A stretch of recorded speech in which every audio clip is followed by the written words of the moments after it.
of you again. For so long I've tried to forget those things I regret. Now I don't know what you did, but I can't get you out my head. Like a parrot, you never stop spinning in my head.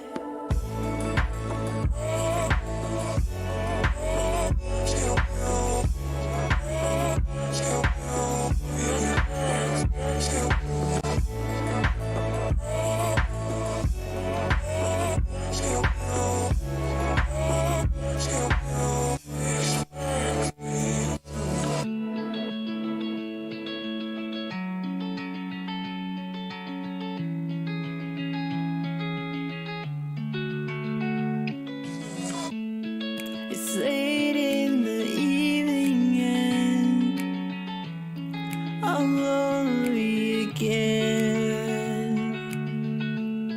It's so hard to forget those memories we had. Now I don't know what you did, but I can't get you out my head. Like a parrot, you never stop spinning in my head.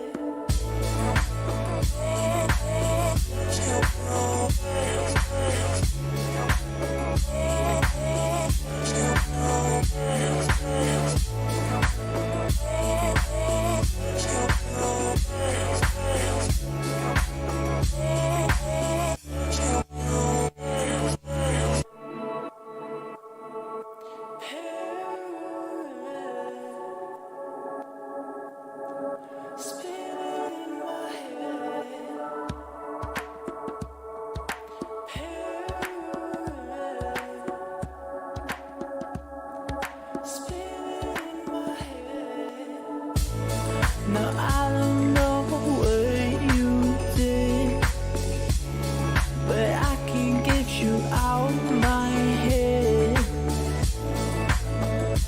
Like a parrot, you never stop spinning in my head.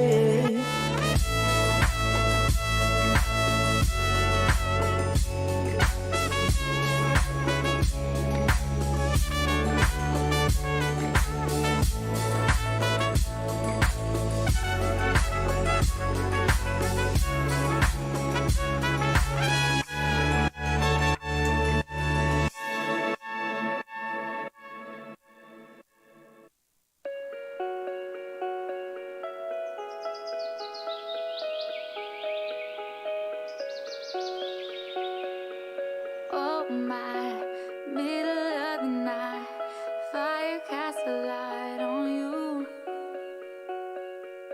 I slide a little to the right, just so I be next to you. And as the world goes round and round, you take my hand and we leave the ground. I'm in the stars when you're around. I wanna fly with you.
premier sports talk radio, it's Tony's Takes. Here we go.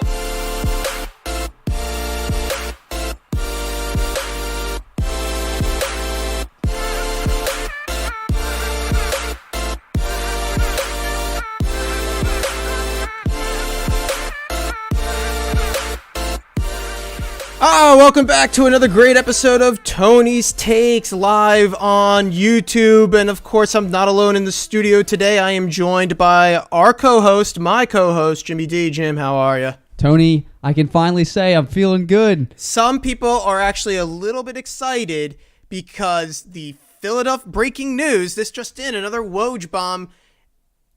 Doc Rivers is going to be the coach of the Philadelphia 76ers. People are piling into Tony's Takes. Welcome to today's show. We're going to be talking about the Doc Rivers hiring for the Philadelphia 76ers. For those who do not know who Doc Rivers is, it's a shame that you don't. He is an NBA championship coach. He is probably one of the more vocal coaches in the league, one of the more well-known coaches in the league. He has coached for the Clippers. That's where he left this past year. He just was fired from there, or I think they quit. And he was also with the Boston Celtics. He won a championship with the Boston Celtics. Kevin Garnett, Paul Pierce, Ray Allen. Those are the types of characters and guys that Doc Rivers has been able to coach. Chris Paul is another one. Blake Griffin is another one.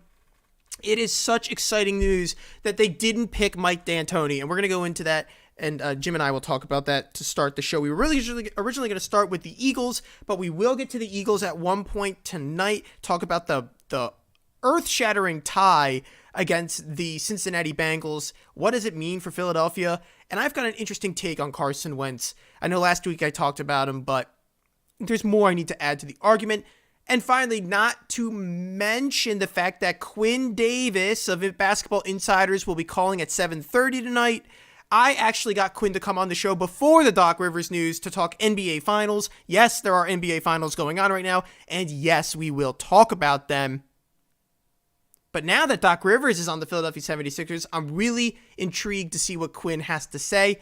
Quinn is a fan of the show and a usual guest on Tony's Takes. For those still piling into today's show, make sure to subscribe to us here on YouTube. That way you get notified when we go live. Double tap the notification bell. That way you get that, you get a push notification every time we go live. 7 o'clock right here on YouTube every day, or every Thursday. Not every day. That'd be a lot of times for Jim to come over my house.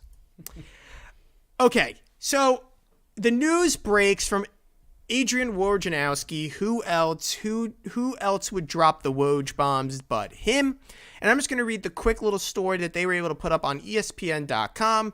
This is written by Adrian Wojnarowski, actually, and it goes like this.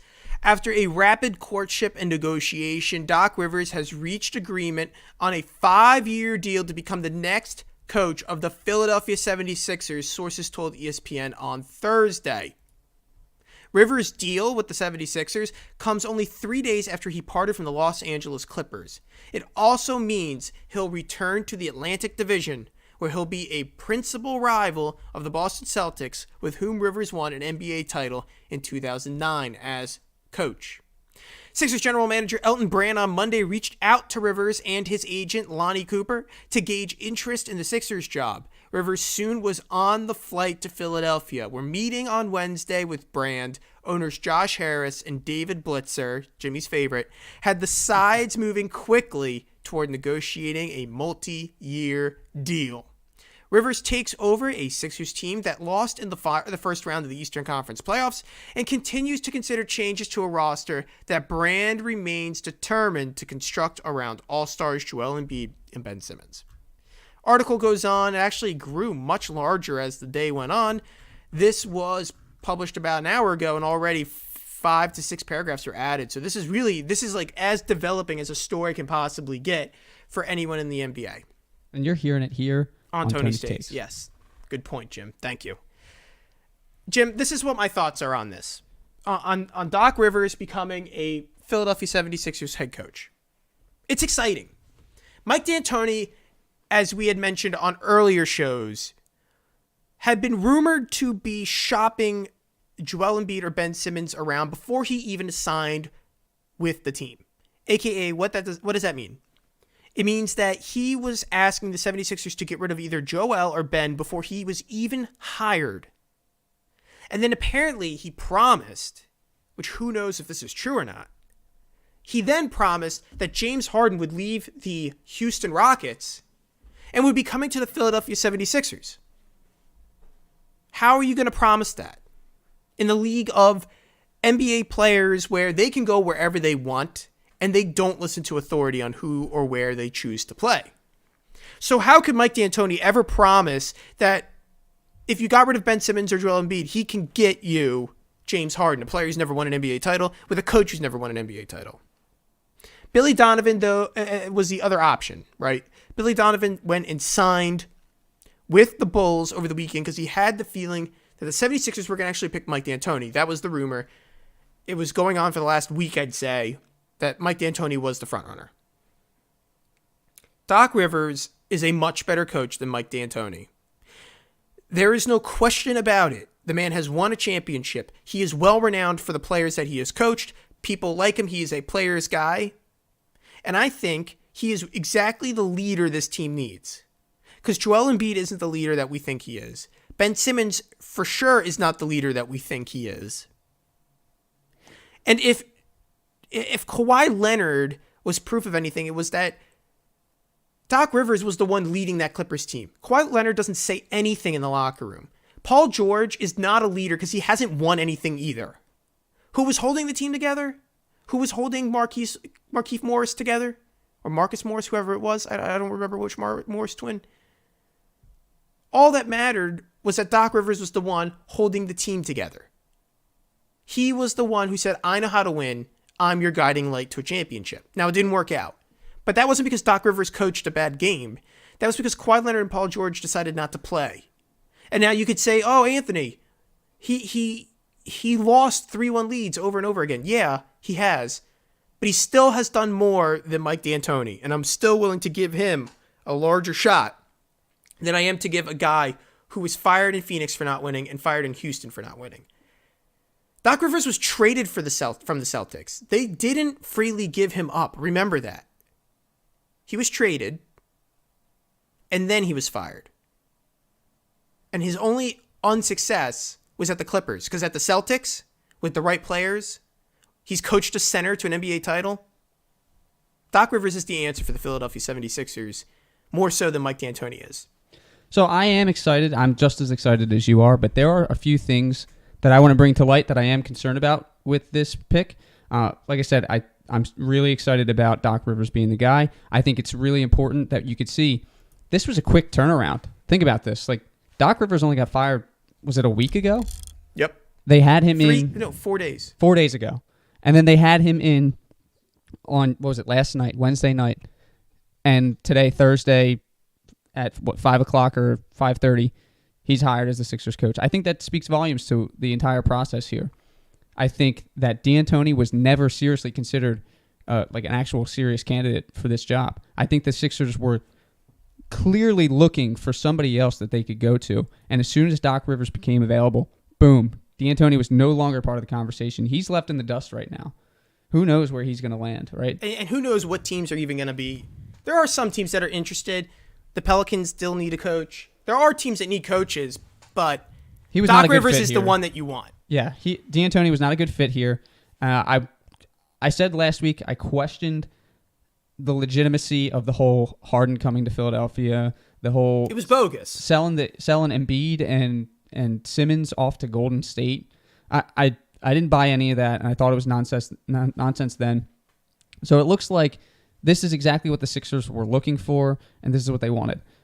Now, some things that worry me about Doc, right? Didn't he just blow his third 3-1 lead in the playoffs, right? That is correct. We just suffered through 3 playoff appearances with Brett Brown where we didn't measure up to par.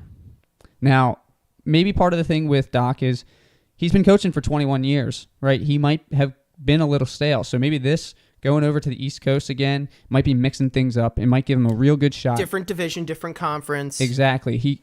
Maybe he wakes up out of his slumber and he looks like how he did with Boston back in the day. So I think that that's something to worry about. But I can't question the Sixers because I think that he is the best available option. as far as what the team looks like with him, it reminds me of the Celtics back then, right? KG and Ben Simmons is sort of like Rondo. He can't shoot. Yeah, that right? is true. If out of all those players, that's the skill set he matches. Shout out to Uncle Ed for helping me with that point again.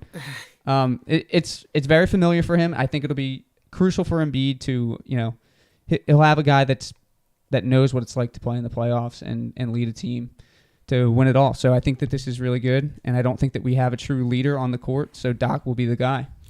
Let's go to the chat. If you're listening to Tony's Takes, we do read the chat, and we'll read some of the takes that are out there.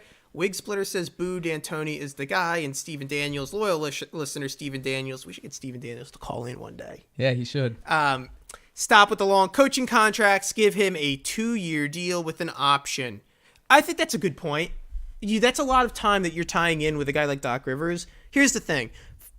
A long contract, yeah, it means you could be stuck with him for 5 years. But these teams are so wealthy, they just buy guys out of the contract. So like, oh yeah, a 5-year deal. If year 2 or 3 isn't working and you're blowing the team up, you just buy him out. And it's not really that big of a deal. These teams are willing to pay that money. And then the coach that you're going to hire next is going to be super cheap. So the money that you're paying to buy out, you're saving on a newer guy who's like Brett Brown, unfortunately, just a guy from lower standings in the league. Well, look at the age of Doc, right? He's 58, so it really wouldn't be that detrimental to invest some time into him. I think you could go a little bit past 2 years. You could probably go 3 or 4 if you really wanted to. He's not really that old considering some of the coaches in the league. Like, I don't know how old Greg Pop is now, but he's getting up there. He's much older. I mean, no, Doc's in a good age. He's still got 15 years of coaching in him. To think he started coaching when he was 37, it's just that's. I mean, that's Spoelstra crazy. was that young. Vince Young was still playing last year, so. Yeah. Okay, I want to go on to the Eagles. We spent about a good 15 minutes talking about it. Robert Hasty goes, Doc has an eye for talent in the draft. Think of some of the great role players he drafted and signed in Los Angeles and Boston. Excuse me, I meant Vince Carter. My bad. Yeah, not Vince Young. Robert Hasty, thanks for the comment. I kind of agree. I think Doc is a player's coach. He's a player's coach. Brett Brown apparently didn't listen to his players. That's why Jimmy Butler gave a lot of beef. Maybe this is the guy. Maybe this is the guy who has the right skill set to bring the right kind of players and have the right kind of guys buy into what the 76ers are trying to do.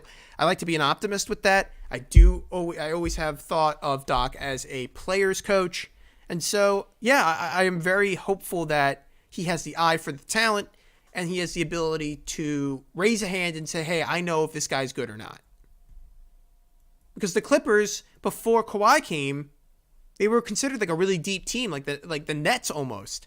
Wow, this team's really deep. They got a lot of assets, which they ended up trading away for Paul George. But you're right, Bobby. He did in fact pick a lot of those good players out that made up the Clippers bench last year. Yeah, and it's definitely going to help the Sixers along. You know, we've seemed to struggle over the last, I guess, 5 to 7 years of picking the right people for this team, right? I mean, I was looking at old drafts the other day and how we drafted Jahlil Okafor over Devin Booker. That just blows my mind today. Well, I was thinking about the NFL draft because I'm about to talk about Carson Wentz for a couple of minutes before Quinn Davis of Basketball Insiders calls in. That's right. Quinn Davis, friend of the show. It's been a couple episodes of Tony's Takes. He'll be calling in at 7:30 talk about NBA Finals and this new hire of Doc Rivers. Very glad that Quinn can spend time with us tonight here on Tony's Takes, here on YouTube. If you're listening, make sure to subscribe. Hit the notification bell twice. I want to get to Carson Wentz, and this was the point I was thinking of. The draft is such a hit and miss thing. I'm not going to hold teams accountable to it all the time. Patrick Mahomes was taken after Mitchell Trubisky. Yikes. So when you say like Jahlil Okafor was taken before, who was it that you said? Giannis? Devin Booker. Oh, Devin Booker? Yeah. Okay. I mean, they should have known that centers were becoming obsolete. Well, at that time, we didn't really need another center. No, we didn't. I mean, that was a different GM, though. Yeah. It was a different GM. Let's go to Philadelphia Eagles, Jim. This is what the original monologue was prepared for. Birds. The Philadelphia Eagles, they tie with the Cincinnati Bengals. It was disappointing. It was awkward. And it was something that I could not stand to watch after the first 15 minutes. And me and Jim were texting back and forth. But I was browsing Sports Reference the other night. Dr. Sean Foreman, friend of the show, been on our show. This is something I do when I prep for the show. I just go on sportsreference.com, and I decided to check out some of the leader stats. For those who do not know, the leader stats is a part of the website that allows you to see all-time numbers for whatever position in sport you are interested in. You want to see the most, who has the most assists? Well, you go to the leaderboard. You want to see how many touchdowns a quarterback has thrown in one season? You go to the leaderboard. All of these all-time stats can be found in this location of the website. Since I knew we would open the show with the Philadelphia Eagles, turned out I was wrong about that one, but I figured we'd open it out with the Eagles. And since I find the Eagles such an interesting issue within Philadelphia sports, I thought I would take a good look to see where Carson Wentz stood on the all-time list for quarterbacks. The first place for the all-times leader in a single season. Who was the number one quarterback? Jim, you want to guess? Who is the number one? Because I didn't add him on the script. Who's the number one quarterback in season yards? Do you know? I actually looked up this list, but I can't remember. Take a guess. I'm not. He's not on the list that I sent to you. My guess would have been Drew Brees, so I have no clue. Peyton Manning.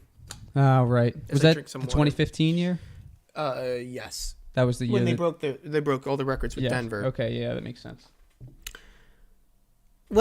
Jim, that was number one. That's pretty given. Who's number two? All time. Drew Brees. 5,476 yards, 2011, age 32. Number three, Tom Brady. 5,235, also in 2011. Ben Roethlisberger. He's number 7 on the list. All-time yards in a single season. 5,129, 2018. Number 8, Jameis Winston. 5,109 in 2019. Patrick Mahomes. Number 9 on the all-time list. 5,097 yards in the season, 2018. He was age 22. You're like, where's Carson Wentz? Well, we keep going. Number 19, Kirk Cousins with 4,917 yards in 2016 for the Washington football team. Dak Prescott, number 21 on the all-time yards per season list at 4,902, 2019. That was last year. He's age 26. Matt Schaub, number 28 on the list, 4,770 yards for the Texans in 2009. Jay Cutler, number 59, with 4,526 yards in 2008 at the age of 25. Blake Bortles, number 74. Jim, are you getting worried? I mean, I'm going...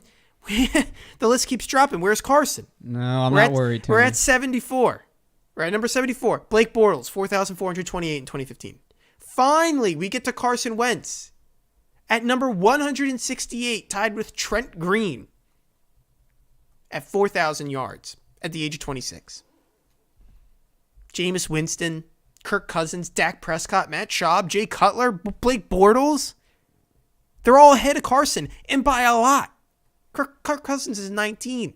Carson Wentz is 168. Jameis Winston shows up 3 times ahead of Carson Wentz on the list. He did it in 3 seasons, beat Carson Wentz's single season yards passing career record. Vinny Testaverde is ahead of Carson Wentz twice.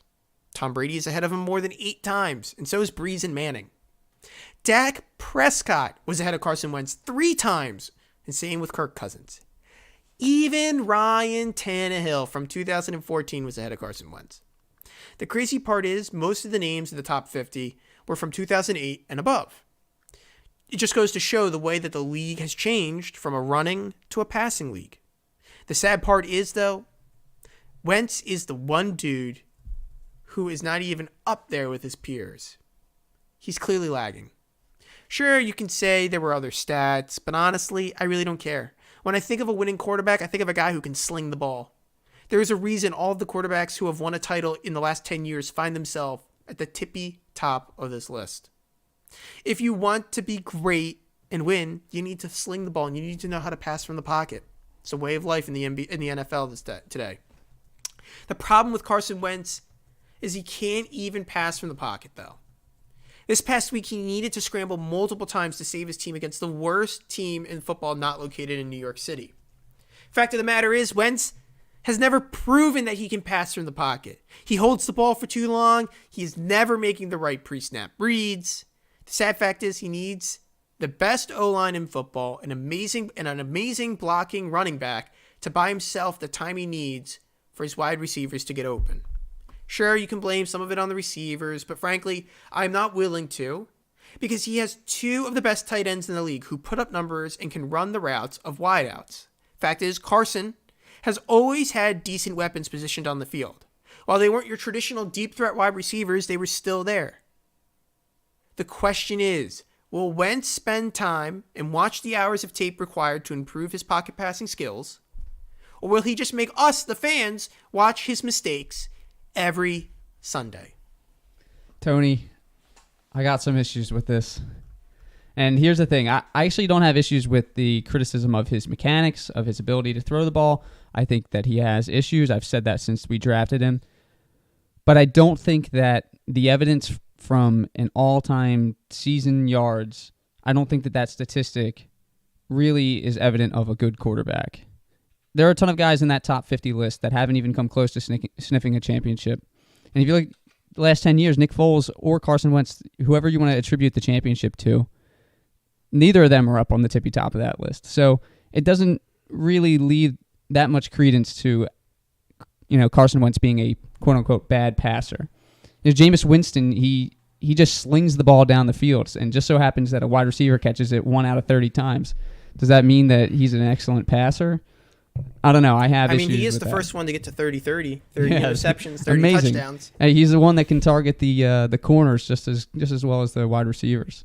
But as with Carson and the weapons thing, he hasn't always had the right weapons. The last 2 seasons have consisted of rookie wide receivers where their receptions combined doesn't even come close to Deshaun Jackson's. So, and then the tight ends, the only time they ever ran routes like wideouts was in 2017, and that was typically because of Frank Reich with the playmaking. Now they typically stay within 10 yards, and whenever you see Zach Ertz catch a ball, what's he doing? He's going to fall straight to the ground because he is horrible with yak. He cannot gain any yards after the catch. He's also scared of being targeted, I will say that. We got a lot of people in the chat going off. Wentz just ain't it anymore, Stephanie Daniels says. Sorry, not Steven. Stephen Brownwell says, hard disagree probably with me. Not worried. No offense of yards per season stat is kind of irrelevant. I don't know if it's irrelevant, man. The league is dominated by throwing. I'll give you one. By quarterbacks. I'll give you one reason why it doesn't matter that much. Okay, give me the reason. He was an MVP candidate in 2017 when he played 13 games, and he was only on pace for 4,100 yards, which is about that Trent Green stat, which was 40-56. He was on pace for basically the same amount of yards, and he was an MVP candidate. Give me the yards, though, because the record doesn't... I mean, okay, yeah, it worked out because he had literally running backs who were running 100 yards a game easily. Team doesn't run 100 yards now. You're right, yeah. That helps any quarterback. Drew Brees can sling it thousands of yards without a Alvin running Kamara. But before that, all those records prior, he didn't have Alvin Kamara for 2011. You're right. I don't even know who the running back was. There you go. Then. He was able to sling it. I'm not a Saints fan though. I can't. I don't know all the. Well, do you want to be successful like the Saints? Yes, I do actually. Yeah. Okay, maybe this is the guy who has the issues. Let me play with the guy who I think actually is the real issue with this team. Hold on, I'm pulling it up. Here we go. The punt at the end of the game, please. Yeah, the decision there. One of two things. You can either attempt it on 4th down and try to go for. We tried to go for the field goal, the game winner. That was the thing. We were going to go for the game winner with the kick. Felt comfortable with Jake. Had the wind. The false start backed us up. So we just said, hey, let's just punt the football here. We didn't want to give them the ball. Punt it midfield, or even a chance to go for it on 4th down and long. Yeah, you wouldn't. Incomplete pass, something like that. They get the ball short field. They could kick a field goal and win the game. So, just made that decision. Hopefully, something positive might have come out of the punt. Yeah, Jim. Did anything positive come out of that punt? No, and that's it right there. Right, he's just hoping. You're an NFL head coach. What the hell are you hoping for? What, you're hoping for them to muff the punt? Is that what you're hoping for? Because that's the only thing that you can hope for on that. You may as well kick the 64-yarder. What, you're afraid of the Bengals to go drive down with 10 seconds and score a touchdown? It's not happening. And get ready, because you think that was bad, right? I'm a little scared that we were gonna turn it over. We're gonna kick it right now, and we're gonna just get away with the tie. We're gonna get away with the tie. Okay, well, here's Dougie saying something totally opposite. Oh, we were thinking about going for it for 2 points with about 3 minutes left, but then I thought, I think the fellas can win it in overtime. Clearly, that wasn't true. Here it is, going for 2 with Doug. And then Kristen Rogers. Hey, Doug, if you go back to regular time, did you consider at all going for 2 when the game was tied? I did. I did consider it, but I also felt like the way our offense was playing, towards the down the stretch, battled to get ourselves back in position. Carson in overtime. So which one is it? Is it I'm too tired, my legs hurt, or is it yeah we were thinking that we were that good, but we're gonna push it anyway? Well, the general rule is to always take it into overtime when you're at home, right? But what does it matter now? There's no fans in the stands. It's not like you really have a home field advantage, other than the fact that you play there all the time. So I actually don't mind the not going for 2, but I do mind the not kicking the field goal in overtime. Robert Hasty goes, Doug needs to challenge Carson, make him feel like his job isn't secure. Also need to play to win. Where's Philly special Doug? And I think Bobby's hitting on the spot we were just talking about. Yeah, where's that? Where are you, Peterson? I mean, where's the guts? You used to have guts, and it just seems like he doesn't go for it as much on 4th down anymore. He doesn't have the opportunities to, and it's just poor planning, poor decision making on quarterback and coach's faults. I know a guy with guts. His name's Quinn Davis. He's going to be on the show in about 2 minutes. If you're listening to Tony's Takes, we really do appreciate it. Live chat is open, and we respond to you if you chat it up in the chat. But what's a better way to get on the show, Jim? How's that? Email the mailbag. Come on, jump on in. The mailbag. Get on in here. That's going to be clipped later. I love it. Jump into the mailbag. Get in here. It's warm. It's snug. It's open for you to throw your takes into. It's tonystakes.1851@gmail.com. All mail gets read on the show. If you have a take that you want read on the show, you want me to say something that you just think I disagree with, throw it to the mailbag, tonystakes.1851@gmail.com. Also, make sure to follow us on Twitter, Tonys_takes. Once again, that's at Tonys_takes. You see it on the beautiful ticker going across your screen right now if you're listening to us on YouTube. If you're listening to us on Apple Podcasts, this is the recorded version and you're not watching it live. It's a real shame. Get over here to YouTube, 7 o'clock on Thursdays. But if you're on Apple Podcast, make sure to leave us a 5-star review. Please, please, please, please. All 5-star reviews get read on the show, and we really do appreciate it. Before Quinn gets here, I just want to close out a little bit on the Eagles for you, Jim. That's right, money line time. Oh, baby. Before Quinn calls in, let's get on to it. I was 4-2. Jim, I was wrong. I put you at 4-2. You're 5-1 technically. 5-1. So give us your picks for this week. This is where it separates. Sorry, I kicked your table. No, that's okay. I'm getting excited. Tell the folks the bet you picked last week and the outcome, and then give me your picks for this week. All right, so last week I picked the under. It was at 46.5. The game ended at 46, 23-23. So it ended up going with the under. And then I picked the Bengals +6 because of the tie. Bengals +6 points. The Bengals won the spread. So for this week, we're looking at the Eagles are +7 and the Niners are -7. So I'm looking at the Eagles +7. That's the pick that I want to take. I don't know how you feel about this, Tony.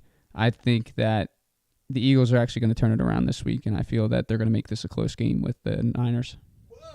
Whoa. So repeat that for the fans at home again. What are the two things you're taking? So I didn't give the over/under. I'm just going with the spread right now. And you're taking San Francisco on the spread? I am taking the Eagles +7.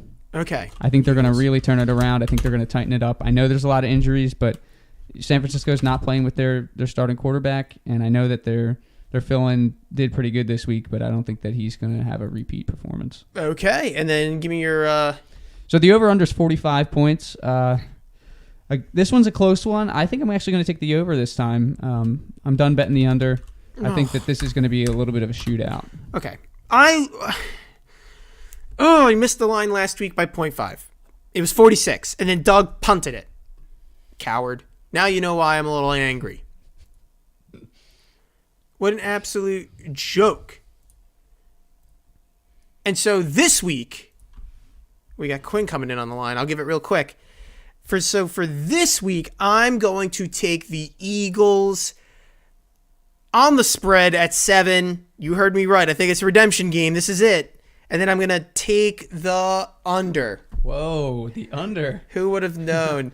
Okay, that's right. It's 7:31, and we've got on the phone line today Quinn Davis from Basketball Insiders. Quinn, can you hear us? Hey, Tony, I can hear you loud and clear. You're on the air. Welcome to today's episode of Tony's Takes. We're glad that you could come in. Happy to be here. My first appearance on the new format. The new form, yeah, we're live now. It's always a good time. I think the show's just a little bit better when we're live. It's loose. It's loose. Well, let's get to the news. Doc Rivers, coach of the 76ers. Give us your take on this one. What are you feeling? This just happened 45 minutes ago. Exactly. So this is fresh. When he got fired, I immediately thought, this is someone who they should look at, and they did look at him, and it was a quick look because now he's already been offered a 5-year deal and accepted it. But all things considered, I think I'm pretty happy. One of the big knocks on Brett Brown when he was fired and all the reporting coming out around that time was that Brett didn't challenge Embiid and Simmons enough. He didn't get in his players' faces enough. He wasn't, willing to kind of confront them about their flaws and really, hold his star players accountable. And then you have a guy like Doc Rivers who is known for doing things like that. He won't be afraid. He has the respect of a locker room. Where he can confront a star player, any player on the team even, and tell them when they mess up, tell them what they have to fix, and kind of bring out the best in guys. So I think from that front, that's great. He made questionable lineup decisions in the Clippers' most recent playoff series. I think we can't overlook that. Montrezl Harrell should have been benched in that Nuggets series. He wasn't because Doc just likes him. Lou Williams was terrible in that Nugget series that they blew the 3-1 lead. Doc likes him, so he didn't get benched. Will he bring that kind of stubbornness to the Sixers? Probably, but, he won a championship, and, every team he's coached has been good. Only one championship, but, every team has been up there. The Clippers, I think he really maximized the talent, especially maybe not this year, but especially back when, DeAndre Jordan, Blake Griffin, and Chris Paul were the big three with them. He really brought out the best, especially in DeAndre Jordan. His defense was as good as it's ever been there, almost, got him a big contract thanks to that. Blake Griffin had his best season, and not to be overlooked, Tobias Harris had his best season under Doc Rivers. Sure, they're reuniting. Yeah. So, all that, I think overall, I think it's a good hire. I think it's someone who I want to have coach this team. And this is breaking news for your show. I just got a notification. The Sixers are eyeing Alvin Gentry as a possible assistant for Doc Rivers to run the offense, which I think would be cool. But I think all things considered, I think Doc is a good hire. For the team that they currently have constructed. Tony's Takes always brings the breaking news. That's a fact. Let's go to this. I was actually a big fan of Billy Donovan, but then I thought about it and I go, he hasn't won an NBA championship. Doc Rivers has. And for all the people who say he's 3-1 or he's given up 3-1 leads, you can talk about that till you're blue in the face, but when he had good players, he won a championship. And I think that while Kawhi Leonard is a quiet guy, he's clearly not a leader, and Paul George has never won anything to be a leader. In the Clippers locker room, Doc was the guy who said, I know how to win.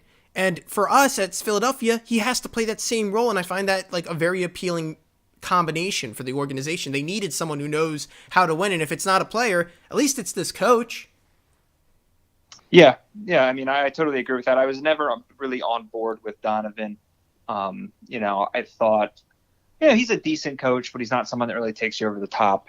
Whereas Doc Rivers, while he may not be the best coach in the league, I think, there's a chance here that he brings out the absolute best you have in this wacky lineup, particularly defensively, where you can, kind of get into guys on that end where they didn't really have enough effort on that end this year. And so I think, he was the best coach on the market. I was really not on board with D'Antoni. I was not.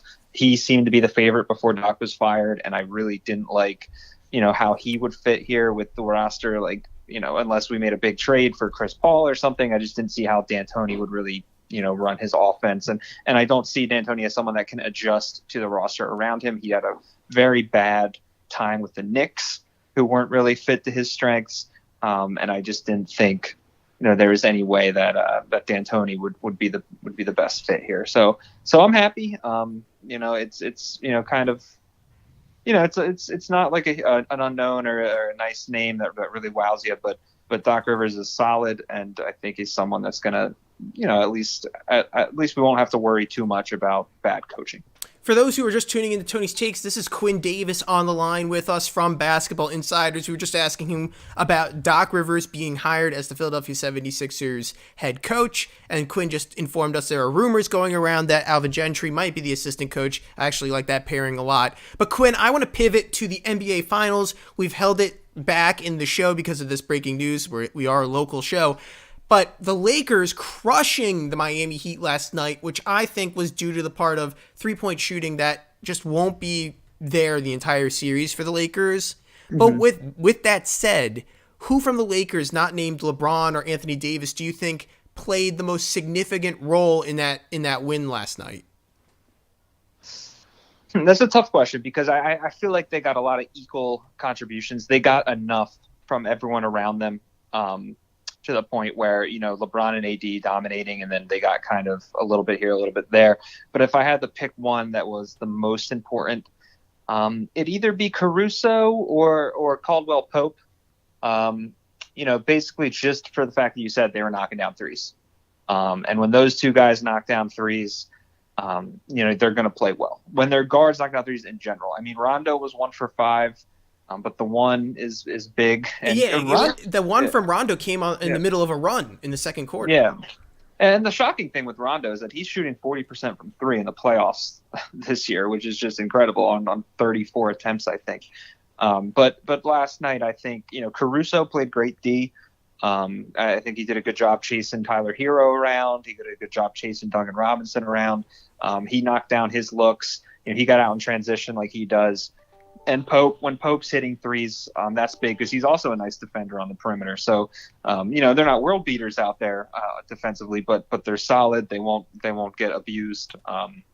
So when those two guys are hitting threes, that's just a huge boost to their lineup, and it allows them to do what they want, which is get out in transition and give the LeBron space and Anthony Davis space to just get in the paint, which they did.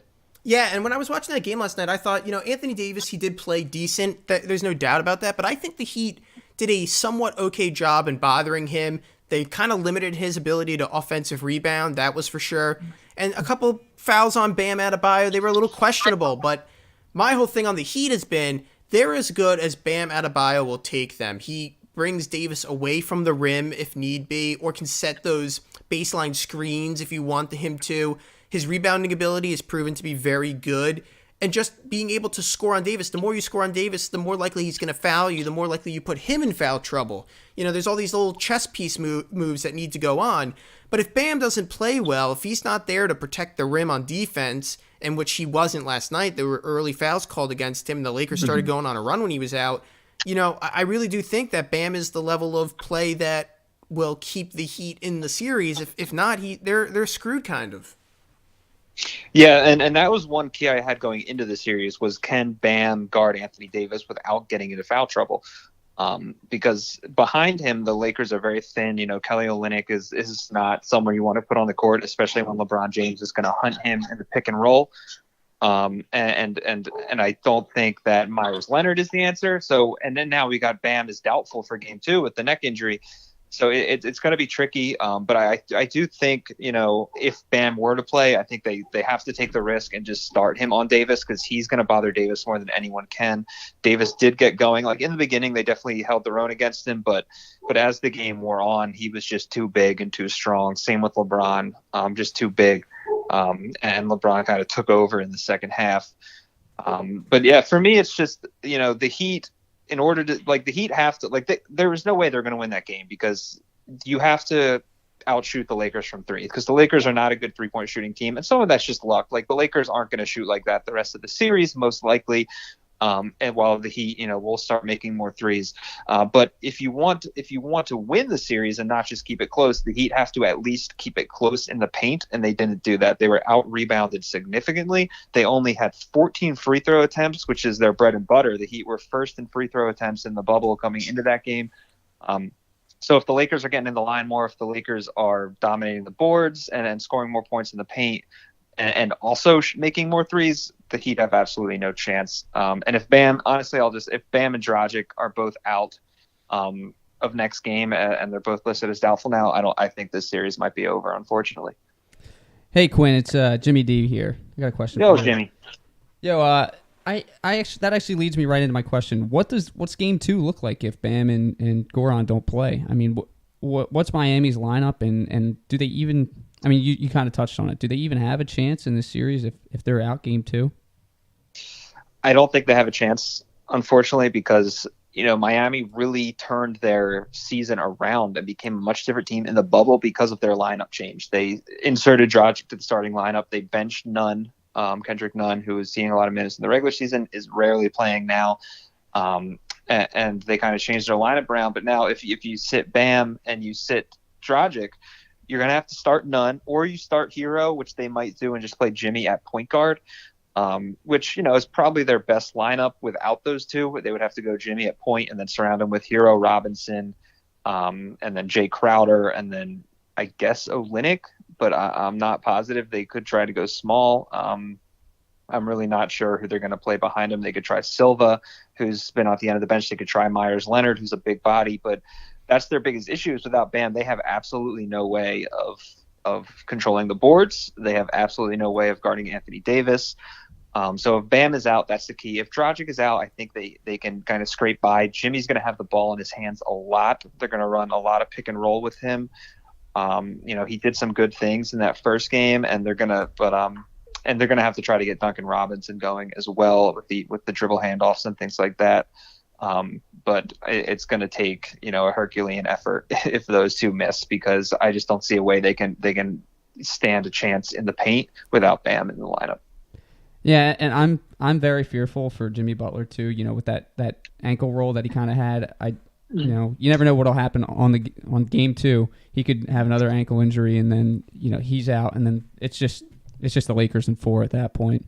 Yeah, it's going to be tough. I don't know where the Heat go from here. They looked very good in that first 6 minutes, but they were on fire from 3, as the Lakers were, but the Heat were hitting corner 3 after corner 3 in that first 6 minutes.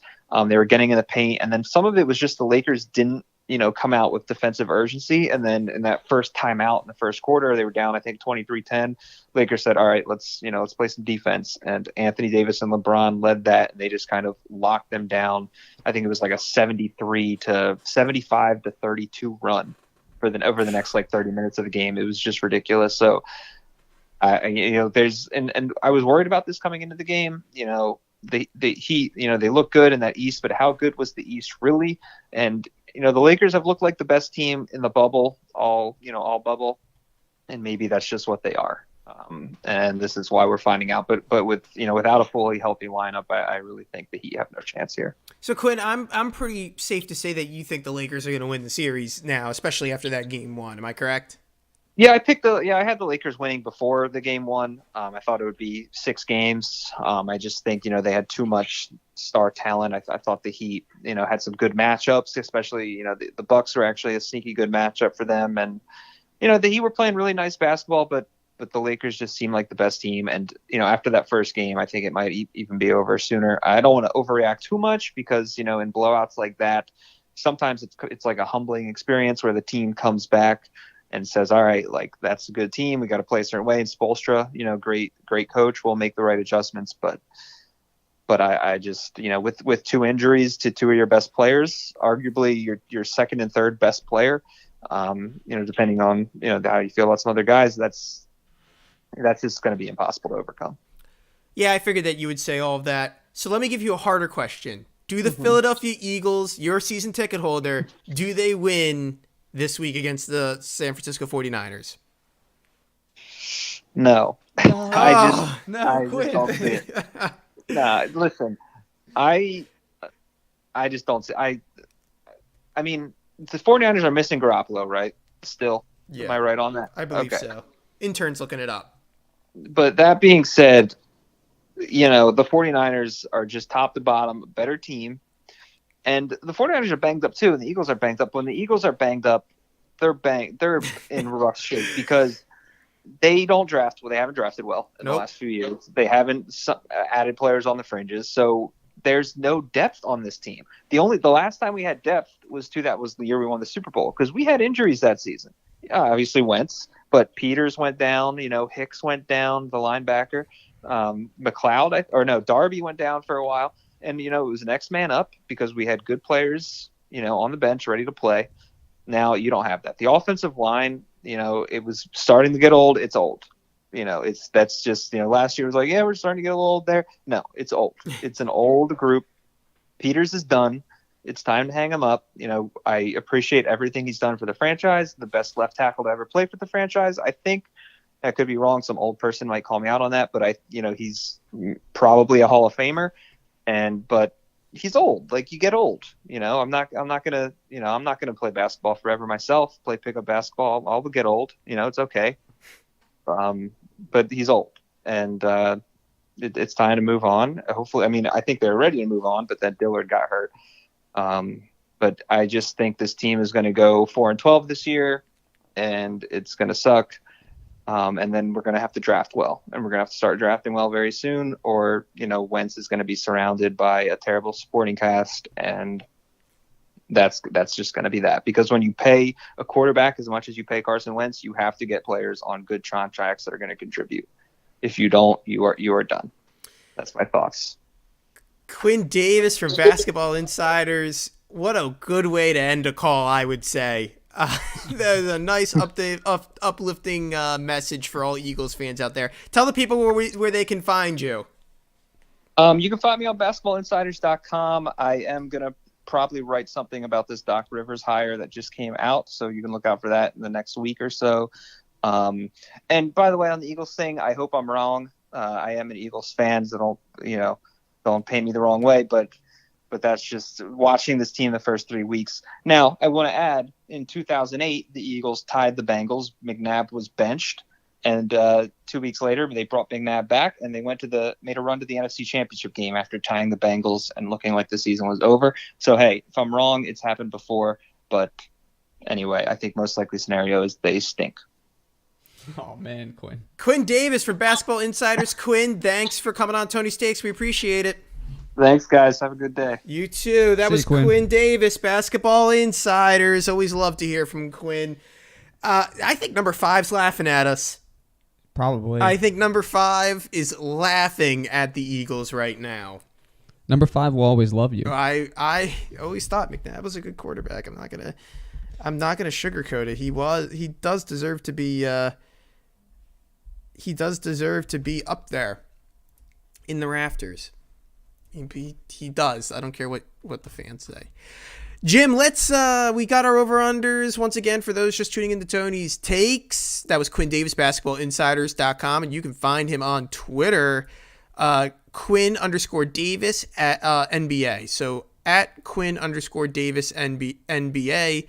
That's where you can find Quinn on Twitter. He's a good follow, and tells it as it is, right? Stephen Daniels saying Quinn very blunt. Let me tell you, he was. He didn't sugarcoat the Lakers. He didn't sugarcoat the Eagles. He didn't sugarcoat Doc Rivers. He said the guy has flaws, but he also says Doc Rivers brings a lot to this team, and I agree with Quinn. I think he does. I think Jim does too, Jim, right?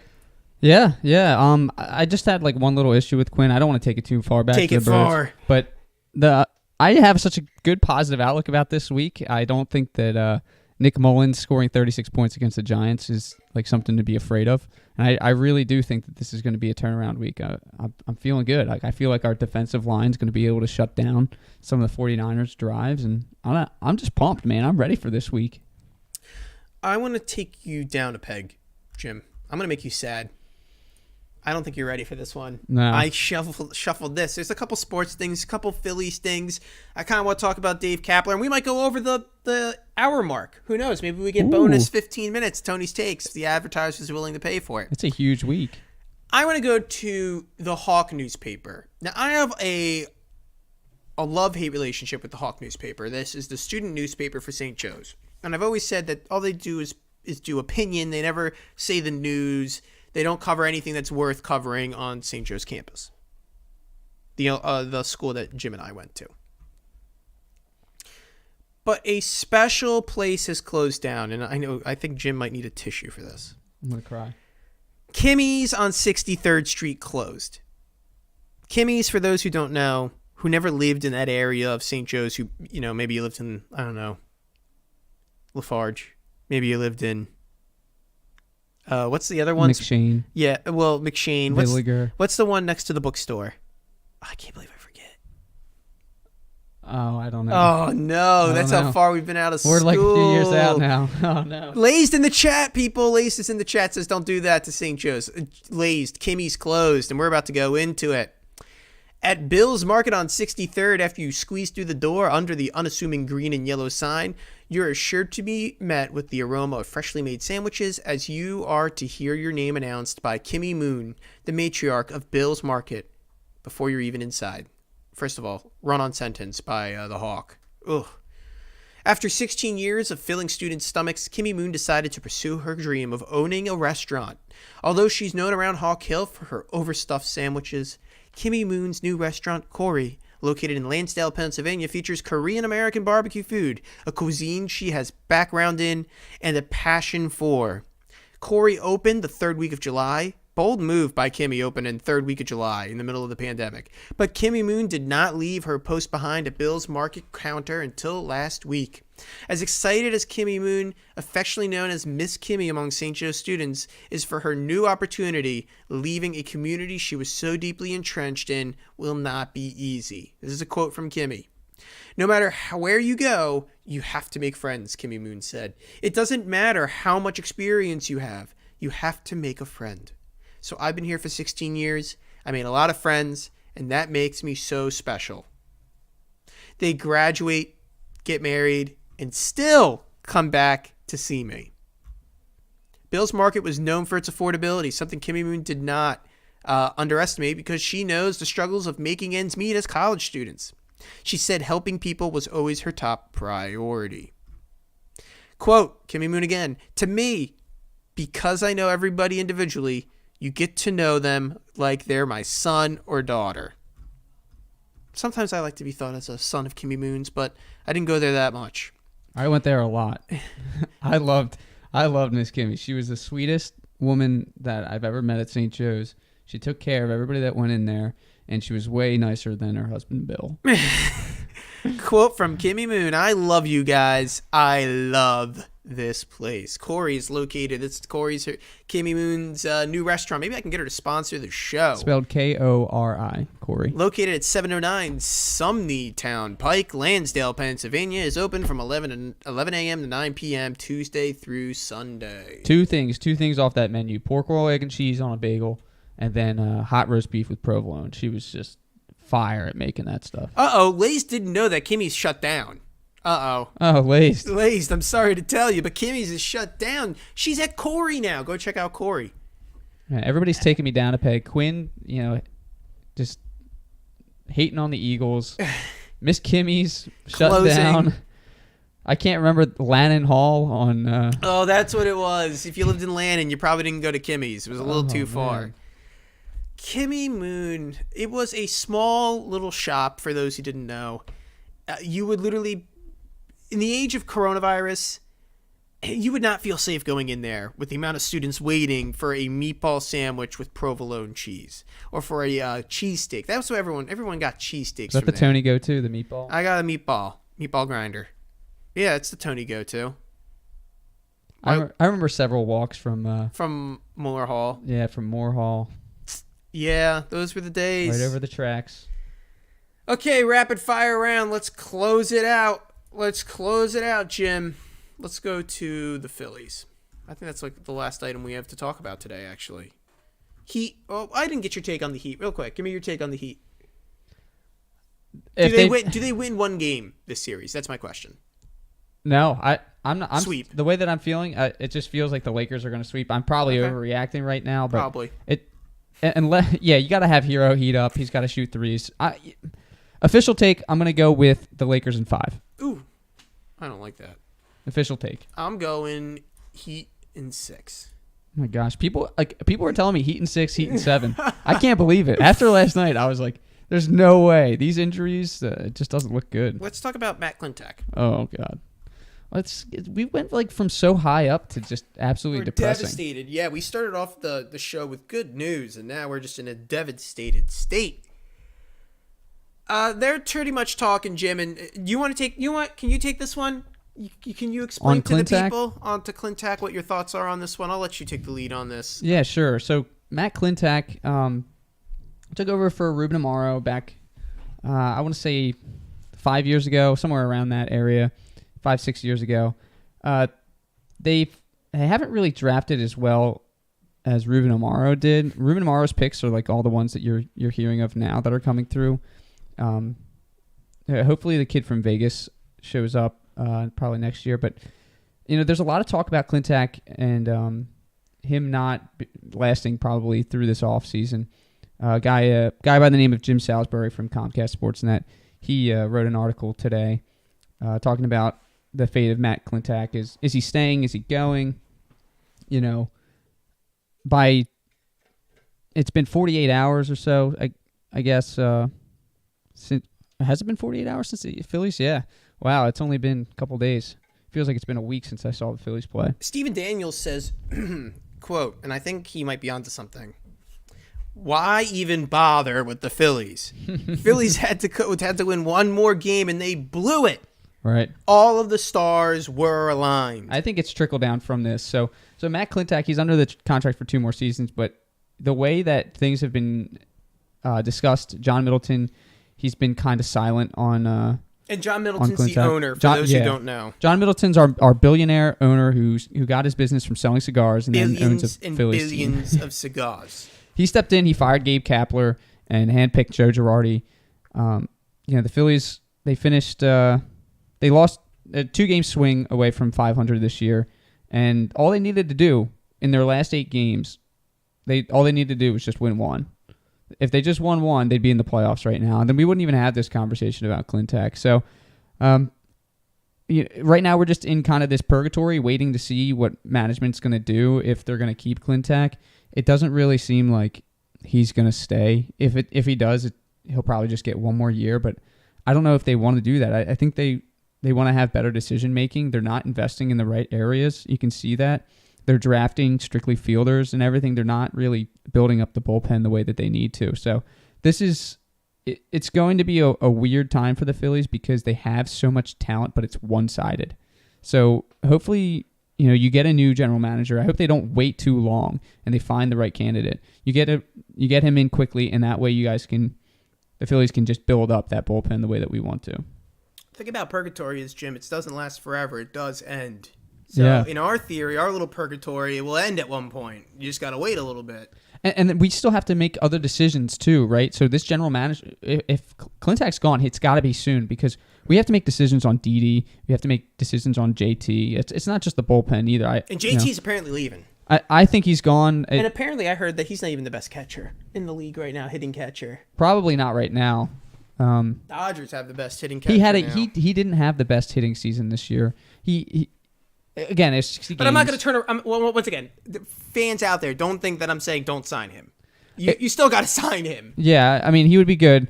I'm pretty positive on Marchand. The pronunciation. Just say Marchand. Yeah. It doesn't matter. He's he seems like he's promising. I think he could, Knapp could start, and then he could kind of fill in the role on the off days, and I think it would be a good rotation for them. So I don't think JT is necessary, but if they want to sign him, I'd be more than happy to keep him. Man, it's just there's a lot of people who say Dave Kapler was the guy, and that look, Joe Girardi didn't even do it. He did what Gabe Kapler did, and Gabe Kapler did it over 165 games. Gabe Kapler was terrible. He made bad decisions. Joe Girardi had the bats, I think, swinging better than they did last year. Now, Bryce didn't hit as well as you'd want him to, but I think overall as a team, when I watched them this year, I thought something that didn't do well last year. Man, if we're down 2 and there's still 5 innings left, I think we can still make up the 2. I always had that feeling in the games. When we were down 1 or 2 runs with 5 innings to go or 4 innings to go, I said, we're still in this. It wasn't like the Phillies of years past where you're like, we're 1 run down. Well, I don't even know how that's going to come out. How are we even going to get a run? Yeah. Well, my thing with Bryce is he actually was on pace to hit like 35, 36 home runs this year. He's just streaky. So when you don't have 162 games to play, those kind of valleys, they become much bigger, right? Because the games are worth more. When you have less games, they're obviously, their value is higher. So I really don't see these issues being Girardi, or maybe they weren't even Kapler's fault at the time. Maybe this is all Quintac. That a bad roster. Eviction Night says no one smart should be saying Gabe Kapler is the guy. I agree. I don't think Gabe Kapler was the guy. But they go, it would have been even worse if he had made it to the playoffs with the Giants. You would have never heard the end of from bad Phillies fans going, Gabe Kapler is the guy. He went to the playoffs with a team that stunk, a.k.a. the San Francisco Giants, and now they're good because Gabe Kapler got them to be good. And they're with the Dodgers, and now they're in the playoffs. Yeah, if they made the playoffs, they would have made up the playoffs like the Brewers with a losing record. So don't tell me Gabe Kapler's the guy. I'm not saying anyone on the stream or any of our fans of Tony's Takes are telling me that Gabe Kapler is the guy, but I've seen them in the wild.